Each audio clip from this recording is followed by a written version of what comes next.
구독자 여러분 안녕하세요. 북마전입니다. 오늘은 두 차례 소개해드렸던 진산의 무협 단편집 더 이상 칼은 날지 않는다에 수록된 나머지 단편 4작품을 소개하고자 합니다. 이 4편의 단편집들을 동시에 소개하는 이유는 동일한 등장인물들과 배경을 기반으로 하고 있기에 이야기가 유기적으로 연결되어 있어서 한 편의 장편 소설처럼 읽을 수 있기 때문입니다. 4편의 주인공은 풍적회라는 무림방파의 주력인 사군자, 즉 철쭉, 소매, 묵란 세 여자와 남자인 취국입니다.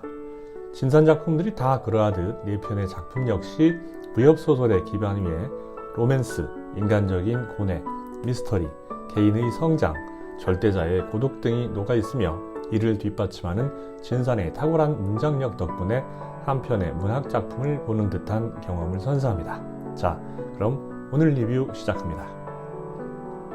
고기만두는 풍적회 사군자 중 철쭉의 이야기입니다. 철쭉은 풍적회에서도 소문난 전사지만 내면은 무척이나 여립니다. 올해 30인 그녀는 20살 때 만난 첫사랑과 헤어지는 꿈을 자주 꾸는데요. 사부가 정해준 철쭉의 원래 정원자는 취국이었습니다.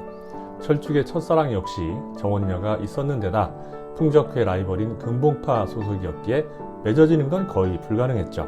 하지만 두 사람은 사랑의 힘으로 이 모든 걸 극복하고 평생을 같이 하기로 합니다. 그런데 두 사람의 사랑은 이루어지지 않습니다. 남자가 약속을 어기고 정원녀를 선택했기 때문입니다. 나중에 그의 배신 이유가 나오는데 남자가 아주 악질이어서가 아니라 정원녀가 독을 먹었기 때문이었습니다. 그 바람에 철쭉은 10년 동안 악몽에 시달려야 했고 취국은 술독에 빠져 살아야 했죠. 그런데 왜 이 소설의 제목이 뜬금없이 고기만두냐고요? 철쭉의 고뇌와 갈등이 풀리는 결정적인 계기가 바로 고기만두이기 때문입니다. 철쭉은 술을 마시고 해장으로 고기만두를 먹고 싶다는 소매의 요청을 들어주기 위해 거리로 나섰다가 노점에서 고기만두를 팔고 있는 그녀의 옛사랑을 만납니다. 자기를 버리고 다른 여자를 찾아간 옛사랑이 노점상이라니 쌤통이다 싶지 않았을까요? 좀 더 나가면 10년 동안 악몽을 선사한 배신자를 만났으니까 개패듯이 두드려 패든가 아니면 모욕을 주고 싶지 않았을까요? 여러분이 철쭉이었다면 이 상황에서 어떤 선택을 했겠습니까? 이 작품은 사랑의 깊이는 고통의 깊이와 정비례한다는 주제를 기반으로 철쭉의 사랑 이야기를 긴박감 있게 그리고 극적으로 펼쳐냅니다. 그리고 철쭉의 선택으로 풍적회의 인원 구성에도 변화가 일어나게 됩니다. 웃는 매화는 철쭉이 떠나고 그 자리를 대신하게 된 신임 철쭉의 이야기인 동시에 소매에 관한 이야기입니다. 항상 밝고 명랑해 보이는 소매의 아픈 과거에 숨겨진 비밀이 드러나게 되죠. 풍적회지의 의붓동생이 공석이 된 청죽이 됩니다. 3인방은 오래전 소매가 자랐던 폐가에서 신고식을 겸한 발목귀신 흉내를 내며 청죽을 놀려먹을 하는데요. 그런데 이 사이를 틈타서 진짜 자객이 이들을 공격합니다. 자객은 풍적회의 강력한 라이벌이었다가 멸문한 금봉방의 호법 병력마저였습니다.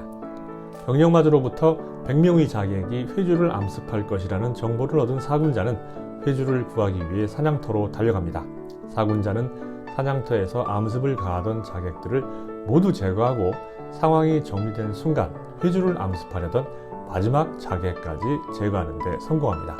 그런데 죽은 자객들의 숫자를 세어본 결과 병력마저까지 포함해서 99명이었습니다. 이상한 일이죠. 사군자들은 머릿수를 채우기 위해서 99명을 100명이라고 이야기했을 거라 대수롭지 않게 넘기지만 정말 그랬던 걸까요? 실제로 자객 한 명이 더 있었지만 나타나지 않은 건 아니었을까요? 그렇다면 그는 어디에 있었을까요? 자객행을 배신하고 사라진 걸까요? 철쭉은 병력마저를 물리치고 회주를 구한 공로로 풍적회의 일원으로 인정받고 이 인연으로 소매와 가까워져서 연인이 됩니다. 소설의 첫 시작과 결말이 달라도 너무 다른 웃는 매화였습니다. 신무협 애독자라면 4작품 중 날아가는 칼을 가장 선호할 것이라고 예상합니다. 무협 형식에 가장 충실한 데다 취국이 무공을 전수받는 과정과 결말이 소름 끼칠 정도의 비장미와 무게감을 뿜어내기 때문입니다. 그런 분위기를 자아내는 1등 공신은 진산만의 현란하고도 감성적인 문체입니다. 철쭉은 오래전에 떠났고 자객암습 사건으로 연인이 된 소매와 신임 철쭉이 역시 중상과 임신으로 강호를 떠났기에 풍적 회주 곁에는 취국과 묵란이 좌우 호법으로 남아있을 뿐입니다. 이때 풍적 회주에게 강호 최강곳으로 추앙받는 설선생의 편지가 도착합니다. 설선생은 강호 고수들에게 내 무공을 배울 수 있을지 시험하고 싶다고 편지를 보내는 기행으로 유명합니다. 편지를 받고 설선생에게 간 고객들은 모두 돌아오지 못했다는 문제가 있지만요. 풍적회주는 강호 최강방파의 주인이라는 책임감 때문에 취국을 대신 보냅니다. 설선생을 찾아간 취국은 첫 단계부터 무공을 잃고 사경을 헤맵니다. 설선생의 무공은 그때까지 익힌 무공을 모두 제거한 후에 몸을 극음으로 만들고 칼을 극양으로 만들어 서로 밀어내는 힘을 이용해서 칼을 날린다는 기괴하고도 난해한 수련 과정을 요구하기 때문입니다. 취국은 설선생의 딸 설국의 도움으로 가까스로 살아납니다. 최종 입문 과정을 넘어선 취국은 이기여금의 경지로 설선생과 목숨을 건 사흘간의 격전을 벌입니다. 무공이 더 뛰어났던 쪽은 설선생이었지만 이긴 쪽은 취국이었습니다. 이상하죠? 무공이 더 센 쪽이 지다니. 설선생을 패배로 이끈 원흉은 검술 차이가 아니라 오랜 세월 절대자로 살면서 누적된 고독이었습니다. 그 고독을 다시 경험할 생각을 하니까 너무 싫어서 결정적인 순간에 검을 살짝 비틀어 죽음을 맞이한 거죠. 와, 이 부분을 읽는데 정말 소름이 쫙 끼치더군요. 어떻게 남성 작가도 아닌 여성 작가가 검법 대결 과정에서 이런 표현을 할 수 있는지 정말 이해가 안 되거든요. 그야말로 진정한 무협은 이런 거다라고 클래스를 보여주는 장면입니다. 절대자의 위치에 오른 취국은 이제 예전의 그와 다릅니다. 그는 무공을 익히면서 그동안 자신도 몰랐던 자아를 찾았거든요. 이제 취국에게 풍족회 호법이나 회주, 무공의 강함 따위는 큰 의미가 없습니다.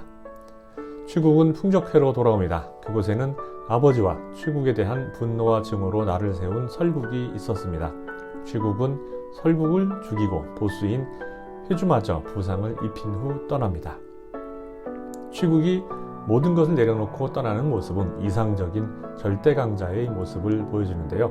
보통 수준 이하 먼치킨 무협들은 이렇게 절대자가 된 주인공이 악당들과 위선적인 정파무림을 한방에 박살내며 대리만족을 선사하려 하지만 진산의 결말은 다릅니다. 풍적회가 무너지고 풍적회를 무너뜨린 세력마저 무너질 정도로 오랜 시간이 흐릅니다. 절대강자인 취국도 이제 늙었죠. 진사는 이름 모를 계곡에서 마지막 숨을 거두려 하는 취국을 담담하게 보여줍니다. 절대자의 마지막은 화려하지 않습니다. 자연의 흐름을 거역하지 않습니다. 취국의 숨결을 싣고 구름을 뚫고 하늘 높이 솟아오른 검은 진기의 흐름이 끊어지자 그대로 떨어져서 주인의 심장에 꽂힙니다. 그리고 마지막 문장이 독자의 심장을 깊숙하게 찌릅니다. 그 후 어떤 칼도 날지 않는다. 이 문장을 읽으면서 정말 소름이 돋더군요. 정말 이보다 더 나은 마무리를 할 수는 없을 것 같습니다. 단 하나의 문장으로 이렇게 강력한 임팩트를 주다니 말이죠. 인간을 초탈한 위대한 무리문의 최후를 이토록 멋지게 마무리한 무협은 앞으로도 찾아보기 힘들 것 같습니다. 잠자는 꽃은 사군자 중 한 명인 묵란이 말이 없었던 이유를 밝히면서 시작합니다. 그녀가 익힌 명경지수 침법은 무건수행으로 수련하는 독특한 무공이었습니다. 이 작품의 최종 빌런은 풍적회에 멸망당한 가문의 아들 단수천이었습니다. 풍적회주는 멸문시킨 가문의 어린이들을 양자로 삼았는데 단수천도 그들 중 한 명이었던 거죠. 풍적회는 단수천의 교묘한 내분과 배신으로 점차 힘을 잃습니다. 회주의 신임을 얻어 좌우법에 오른 단수천은 쿠데타를 일으켜서 풍적회를 장악합니다. 필사적으로 도망치던 회주와 묵란은 막다른 동굴에서 포위망에 갇힙니다.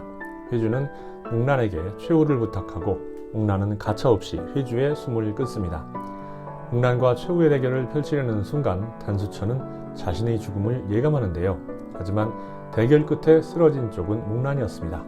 더 충격적인 건 묵란이 죽어가면서 말 한마디를 남겼다는 사실이죠.